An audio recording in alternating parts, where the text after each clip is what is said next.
There's a lot of great watches out there, and one of the big benefits of being a watch review YouTube channel is you get hands-on with some of your all-time favorite watches. JLCs, Rolexes, Omegas. But one of the downsides of being a watch reviewer is you can always find tiny, minuscule, insignificant things to complain about.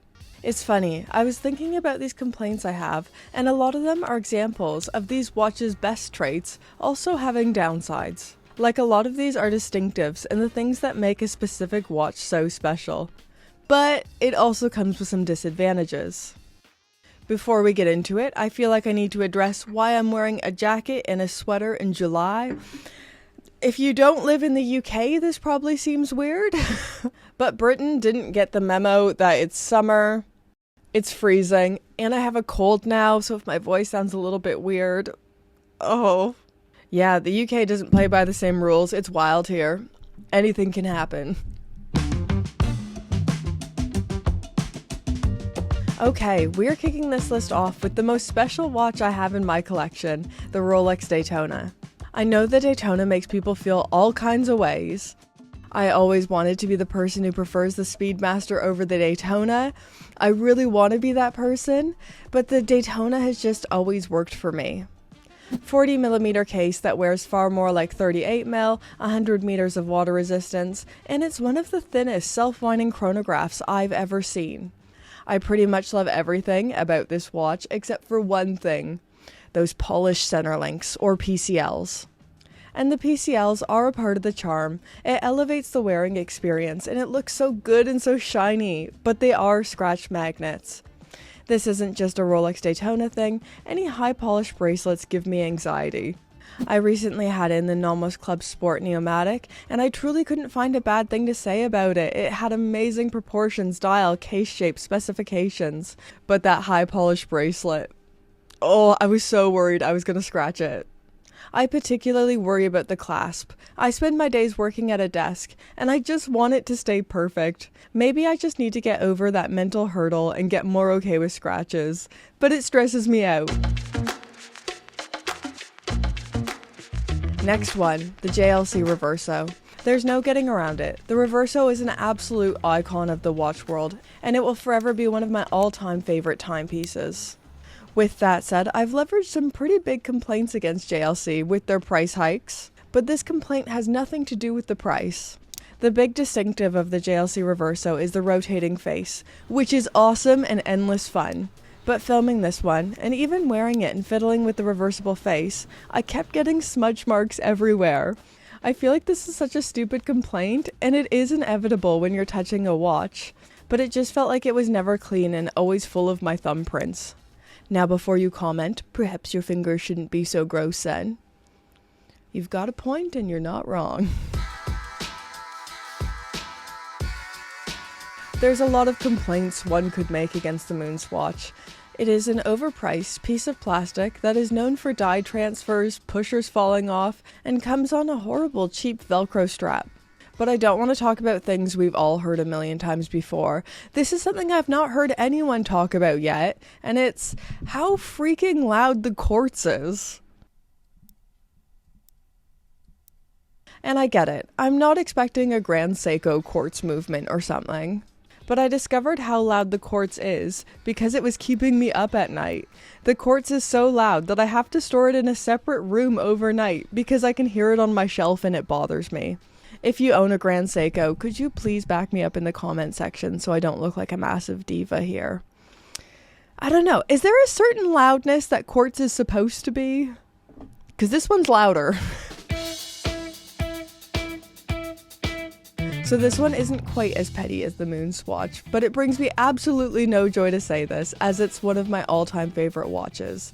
The Cartier Santos, and the lack of micro adjustment in the bracelet. My husband bought the Santos de Cartier a couple years ago, and the bracelet is possibly one of the best things about it. It has a quick strap changing system, and easy links so you can toollessly add and take out links. It is the most clever watch bracelet I've ever handled, but even though it is incredibly clever, my husband found he could never get it to just the right size on his 6.5-inch wrist. With one link less, the bracelet was too tight, and with one extra link, it was too loose. And this ultimately led to him selling his Santos to Cartier. It breaks my heart that he has had and sold my favorite watch before I've even had the chance to buy one. One day. But it is something to be aware of. Although the bracelet system is so clever, there is no micro adjustment, and I don't think they sell half links. It is so close to being the perfect bracelet. Okay, this next one is a personal petty complaint, and it's about my hair. Hair is such a personal, vulnerable thing. I don't know. I feel weird just talking about it. I don't know. It's more vulnerable than people think it is. But after my bike accident, and if you're new here, I got hit by a car on my bicycle. It was a big ordeal, but things are okay. I wasn't able to eat very well. I'd broken my jaw, I was on a liquid diet, and I was under so much stress that I started noticing my hair thinning. And that's where today's fabulous video sponsor, MD Hair, comes in. MD Hair isn't about one size fits all. They give you a customized treatment kit that is designed to target your specific hair needs. There are so many reasons why your hair might start thinning. Stress, genetics, maybe you got into an accident like me. So when you head over to MD Hair's website, you take a quiz so they know your hair goals, health goals, stress levels, so they can formulate the perfect customized plan for you. You guys know that I don't take on any sponsorships that I don't believe in or I've tried out. I've been using my MD Hair pack for 2 weeks now, and I've already noticed a difference in my hair thickness, and it's helping me kind of feel like myself again and getting my confidence back in how I look, which is really nice. If you want to give this a try, head over to my link down below, take the quiz so they can make the perfect plan for you, and use my promo code BRIT70 to get your first month of customized hair products 70% off. Get in. Go, click it right now, take the quiz, and thank you so much to MD Hair for sponsoring this video. Back to petty watch complaints. Coming in at number 4 is the Omega Seamaster Diver 300. Now there's a lot of petty complaints one could have about this watch: the 10 o'clock manual helium escape valve, the overcomplicated bracelet. I think we need to accept that the helium escape valve isn't going anywhere. It has become a Seamaster distinctive and a part of the design, and I keep praying that they go back to the 2250-450 bracelet. I will never stop praying for that. But my petty gripe today is about the bezel action.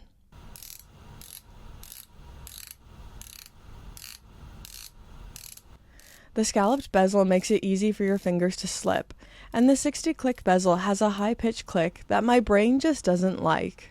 When you compare it to the Tudor Black Bay 54 lower frequency click, I don't know, I like the Tudor one so much more, but this is an incredibly personal preference. Another thing concerning the bezel is something that I haven't personally experienced, but I've heard from so many other people that they have, is the Seamaster Diver 300 bezel play. Once again, I didn't have this issue at all with the Seamasters I've had in, but if you spend as much time on the Omega forums as I have, you'll know this is something that a lot of people experience. This is hopefully a dated problem that Omega has worked on and sorted out, but I'd love to know in those comments down below, if you have a Seamaster Diver 300, is this a problem you've experienced with yours? Okay, let's keep these things petty. My next complaint is less about the GMT Master 2 and more about the Jubilee bracelet. It is so hard to keep the Jubilee bracelet clean. I've said this before and I'll say it again. The Rolex Jubilee bracelet is the most comfortable bracelet I've ever worn. All of the smaller links make it hug and form perfectly to your wrist, and it's more breathable in the summer. If you live in a place where the summer isn't like 15 degrees. But because of all those little nooks and crannies, it can be really hard to keep it clean. I know you can do the whole toothbrush cleaning thing in the sink, which we do, but if you just want to do a quick surface level clean, it's not gonna happen. Okay, the last watch with a stupid little problem is possibly one of my favorite watches, the Tudor Black Bay 58. The Black Bay 58 is a watch that I will forever love. In 2020, when I got my blue variation, it was my one watch that absolutely blew me away. At the time, it was my watch with the beefiest specifications. I thought the blue was just the perfect shade. And I loved the matte effect of the aluminum bezel insert. Everything about this watch just spoke to me. I now also own the Black Bay 54, which is nearly the same watch, so 200 meters of water resistance, the same look and vibe, faux rivet bracelet, just in a 37mm case rather than a 39mm.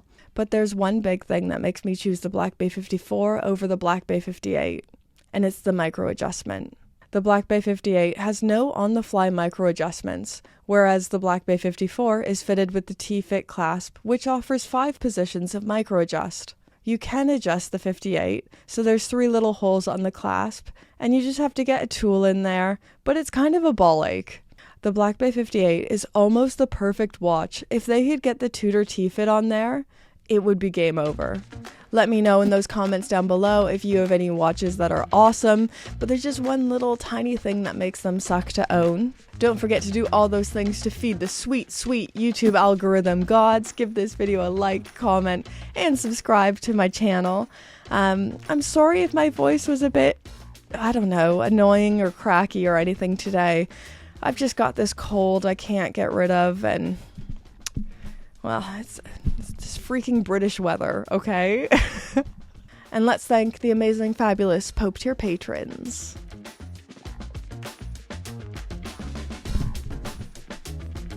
Hi guys. As you know, at the end of the video, I always like to take a second to thank our amazing patrons who really keep this channel going. They keep me in business. And a special thanks to our Pope tier patrons. Thank you so much, guys. I might have a new Pope tier patron that I'm supposed to thank, but I have to film this well in advance because there's a video sponsor and make sure that they're happy with it. So, new patron, I will thank you in the next video if you exist. But thank you all patrons, you're amazing, you're fabulous. And thank you to MD Hair for sponsoring this video. You're all amazing. Should I bring back the singing at the end? Let me know. Only patrons can answer that question though. Okay, bye guys.